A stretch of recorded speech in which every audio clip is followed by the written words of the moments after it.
Hey, salut tout le monde, c'est Yom Riker. Allez, comme promis, on se retrouve aujourd'hui pour découvrir un nouveau jeu de cartes gratuit qui s'appelle Cards. Alors, Cards, c'est un jeu qui va vous plonger totalement dans la Deuxième Guerre mondiale. Donc, si vous êtes fan un petit peu de Call of Duty ou des joueurs comme moi, type Génération 80, la série télé Les Têtes Brûlées avec Papy Boyington, ce jeu va vous conquérir. Alors, il a été développé par un studio indépendant qui est basé à Reykjavik, en Islande. C'est un jeu qui a une bonne petite communauté, qui trace sa route. Aujourd'hui, par exemple, est sortie une nouvelle extension avec 2 nations supplémentaires, mais ça, je vous en reparlerai dans une prochaine vidéo. Et ce week-end, se sont déroulés les championnats du monde, où à peu près plus de 1000 joueurs se sont affrontés sur le champ de bataille pour gagner le fameux Graal, le titre de champion du monde.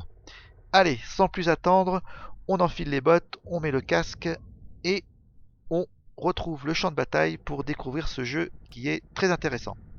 Allez, on va commencer par le profil. Alors, ici, vous retrouvez un petit peu votre progression, les différents rangs que vous avez atteints.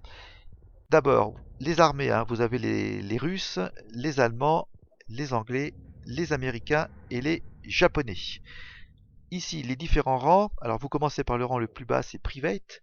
Et au fil des victoires, vous pourrez atteindre le fameux rang de Field Marshal. Alors, si vous avez atteint le rang Field Marshal pour 3 des 5 nations, vous atteindrez le fameux Mies des officiers. Et là, alors, vous vous en découdrez avec la crème des crèmes des joueurs de cards, avec des classements, etc., etc. Ensuite, vous avez les missions journalières. Alors, ici, la mission, vous pouvez gagner des lingots, 5 en l'occurrence. C'est la monnaie du jeu. Au bout de 10 lingots, vous pouvez décrocher un fameux booster. Et là, vous pouvez éventuellement customiser euh, le jeu. Vous avez aussi des missions en progrès, on va dire. Par exemple, ici, il faut que je joue 4500 orders. Quand j'aurai fini cette mission en progrès, je pourrai gagner un booster et une carte gold. Donc voilà pour les missions et les différents rangs. Alors, on va voir directement la collection. Alors, vous allez voir un petit peu le type d'illustration que c'est. Ça reprend un petit peu des illustrations un petit peu old school, qui est des illustrations d'époque. Ça, je trouve ça vraiment très très joli. Voilà. Par exemple, celle-ci, c'est une affiche de propagande qui existait pendant la Seconde Guerre mondiale. Alors, chaque carte est agrémentée d'une photo d'archive avec un texte historique. Donc, c'est toujours intéressant si on veut un petit peu apprendre plus de cette période de l'histoire, un peu douloureuse. Voilà, c'est vraiment super cool. Allez, donc c'est comme un Midgard. En bas, on peut tout filtrer, les différentes nations. Donc maintenant, il y en a 7 au total. Le coût en mana, des cartes, des unités.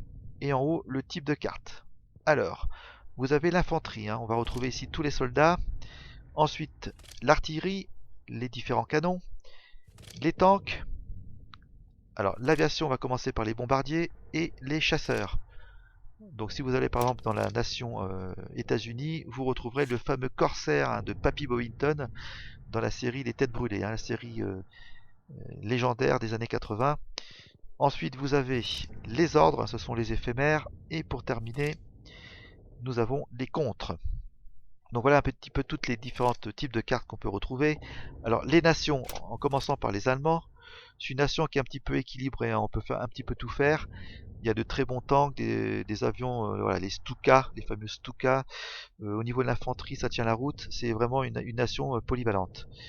Ensuite, alors nous avons la nation anglaise. Alors ici, vous pouvez voir que chaque nation ou chaque armée a son général. Ici, vous avez Monty, le Montgomery. Donc c'est souvent des cartes puissantes. C'est une carte élite. Alors, les Anglais, c'est plutôt une nation défensive. On se souvient, ça fait un petit peu référence à l'histoire où elle a farouchement défendu sa capitale, Londres. Donc, vous retrouverez un petit peu des unités à forte capacité défensive. Donc, celle-ci, par exemple, 5-9, c'est énorme. En plus, elle a provocation. Beaucoup d'infanterie à provocation. C'est-à-dire, c'est comme Hearthstone, il faut d'abord taper cette carte avant d'attaquer les autres. Ça s'appelle garde dans le jeu. La nation soviétique, c'est pareil, c'est une nation un petit peu défensive. On retrouve également des infanteries un 8 avec provocation, mais pas que, hein. Il y a un petit peu de tout, on peut faire aussi des jeux aggro. Les Américains, c'est un petit peu comme les Allemands, hein. On va retrouver pas mal. Enfin, c'est beau un petit peu dans tous les types de cartes, hein. Infanterie, tank, canon. Ça, c'est une des nations les plus fortes du jeu, avec pour moi les Allemands. Ensuite, les Japonais. Alors les Japonais, c'est plutôt pour jouer de l'aggro, hein, avec des cartes en faible coût de déploiement. Donc vous pouvez voir ici en haut à gauche, hein, son coût en déploiement, hein, ça vous a coûté un mana uniquement. Et ici vous avez un petit numéro, c'est son coût d'opération. Ça veut dire pour se déplacer ou pour attaquer, il faudra payer X mana. Donc là c'est 0, hein, donc c'est une carte qui est, on va dire, rapide, hein. En plus, elle a la capacité Blitz, ça veut dire que quand elle rentre en jeu, elle peut se déplacer ou attaquer directement. Donc voilà, hein, les Japonais, donc c'est une nation avec voilà, beaucoup d'infanterie légère qui se déplace rapidement. Également, on a cette notion que j'apprécie beaucoup de kamikaze, hein, de sacrifice. Je vais vous trouver quelques petites cartes. Alors, voilà, celle-ci par exemple, hein, vous voyez l'illustration, hein, où c'est un 0, hein, qui s'incruste, voilà, directement dans un porte-avions américain. Cette carte également qui s'appelle Honneur, hein, qui donne une de vos unités plus 4 et à la fin du tour, pardon, elle sera détruite. Donc voilà, alors, les nouvelles nations, c'est la France. Donc là malheureusement, hein, j'ai aucune carte, hein, j'ai pas encore approfondi la nouvelle extension. Et vous avez ici, vous retrouvez l'armée italienne. Donc voilà, ce sont les deux nouvelles armées du jeu. Mais ça, on en reparlera, hein, dans une autre vidéo. Donc voilà un petit peu sur ce qu'on peut faire. Donc on va aller directement faire une partie. Allez, soyons fous. Donc faut que je me remette dans le bain, hein. J'ai perdu un petit peu les automatismes. Ça, ce sont les deux decks que j'avais à l'époque. Allez, on va prendre ce jeu. C'est un jeu aggro. Allez, on lance une partie et je vous explique les mécanismes du jeu.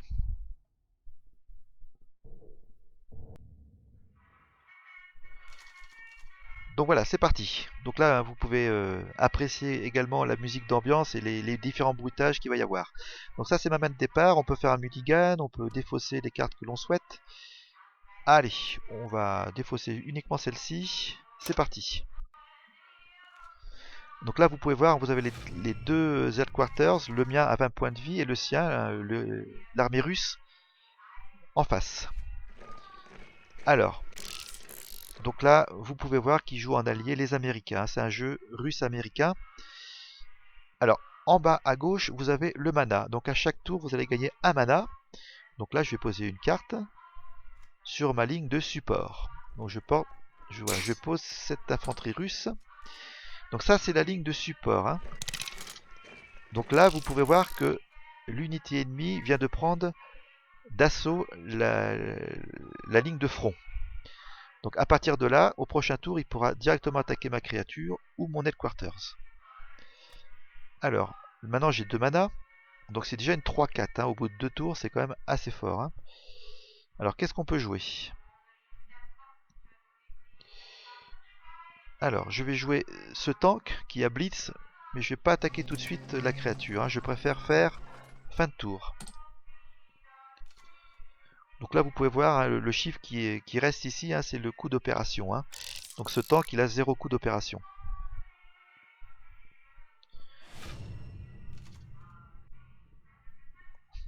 Alors, qu'est-ce qu'il me prépare comme surprise, notre ami? Donc là, il pioche des cartes. Ok. Alors, voilà, il a attaqué mon headquarters, 3 points de dégâts. Et là, il pose une infanterie 3-4 qui a embûche. Embûche, ça veut dire initiative, hein. Et à chaque début de tour, cette unité se soigne totalement. Donc c'est vraiment deux grosses cartes très intéressantes qu'il a en jeu. Alors, moi je vais jouer l'infanterie ici, qui va gagner +1/+1 si je possède une carte non infanterie. Donc je possède des tanks, hein. Donc il a gagné +1/+1. Alors qu'est-ce que je vais pouvoir faire? Il me reste un mana. Allez, je vais attaquer ici. Alors je vais attaquer avec mon soldat. Voilà, donc mon soldat quand il meurt, voilà, va apparaître un token 1-1. Voilà, soldat russe, infanterie. Fin de tour. Donc c'est intéressant hein, de pouvoir être sur la ligne de front. Malgré ça, hein, vous voyez que mon adversaire, il a aussi des canons, il peut tirer à distance. Hein. Alors cette infanterie-là me gêne un petit peu.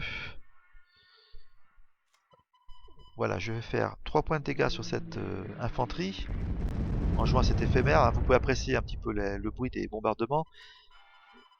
Et, ah oui, elle est en bûche, je peux pas la tuer. Voilà. Donc je vais ici supprimer cette infanterie. Ah oui, c'est dommage. Alors j'ai plus de mana. Ouais, j'ai fait une erreur ici. Hein. Voilà, l'infanterie s'est soignée totalement.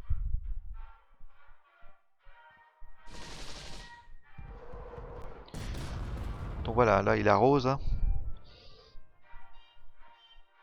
Donc généralement les jeux défensifs, hein, les unités restent sur la ligne de support. Hein, et généralement c'est souvent des avions, des bombardiers hein, qui attaquent directement mes unités à distance. Alors, qu'est-ce qu'on va pouvoir jouer? Alors, voilà. Je vais jouer ce tank qui va me faire piocher une carte quand je le joue. Ok. Et pour 1, je vais donner plus de plus 1 à tous mes tanks. Donc là, je suis toujours embêté. Voilà, je peux toujours pas attaquer notre ami. Allez, fin de tour. Ah oui, en bûche, c'est fort hein, dans ce jeu. Hein.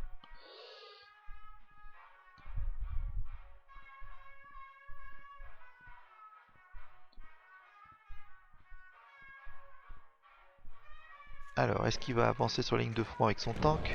Voilà, il avance. Et il attaque directement mon headquarters. Donc voilà, je suis quasiment mort. Un bombardier. Voilà. Alors, qu'est-ce qu'on va pouvoir faire? Allez, on va paralyser cette unité aérienne.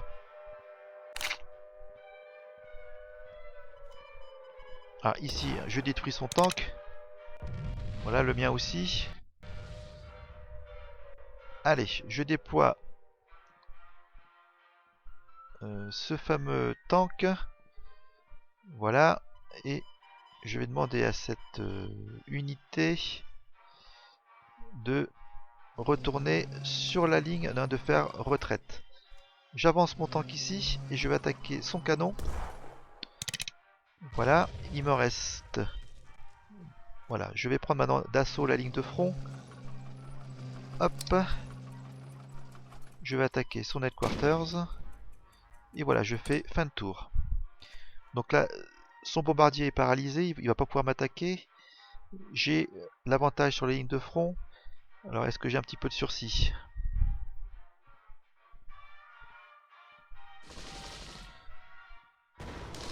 Voilà, donc là, il attaque allègrement ma ligne de front.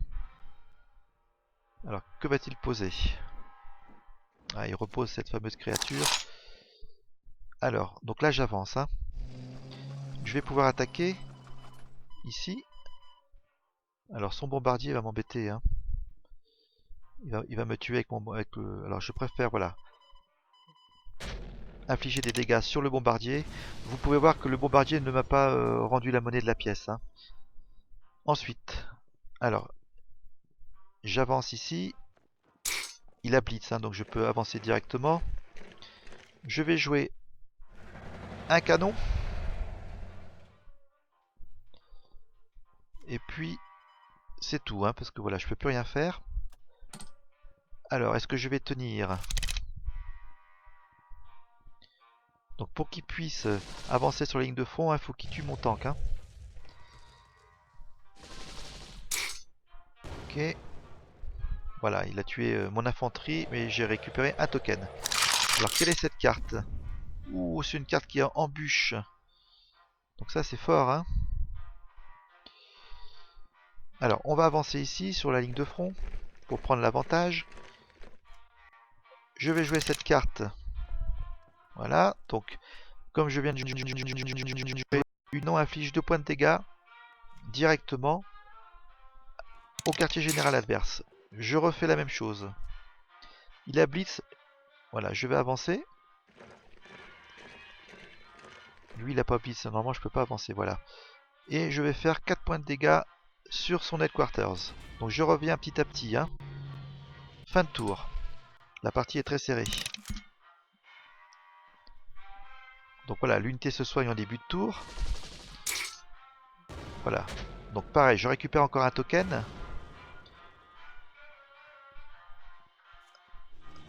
Ah là là, c'est pas terrible ça. Oh, une bonne carte là, je vais pouvoir le paralyser. Je vais piocher une carte en plus. Alors j'avance ici. J'avance ici. Je tire avec mon canon. Chose que j'ai pas faite à la partie d'avant. Au tour d'avant, pardon.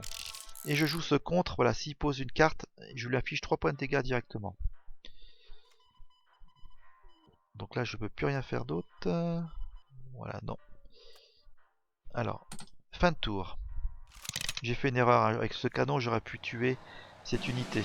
Ah, et voilà. Ouh, il aurait pu me tuer sur ce coup, mais grâce à ma carte, mon contre, je le tue. Allez, j'affiche 2 points de dégâts à l'headquarters. Et voilà, je le tue. Oh là, quelle partie superbe. Voilà, je suis vraiment revenu de l'enfer. Voilà, je vous ai montré un petit peu la mécanique du jeu. J'espère que ça vous aura plu. Allez, je gagne 5 lingots. Ah, je crois d'ailleurs que je vais pouvoir ouvrir un booster, il me semble. Voilà, j'ai 11 lingots. Allons dans le magasin. Allez, on achète. Ok. Allez, ouverture de booster.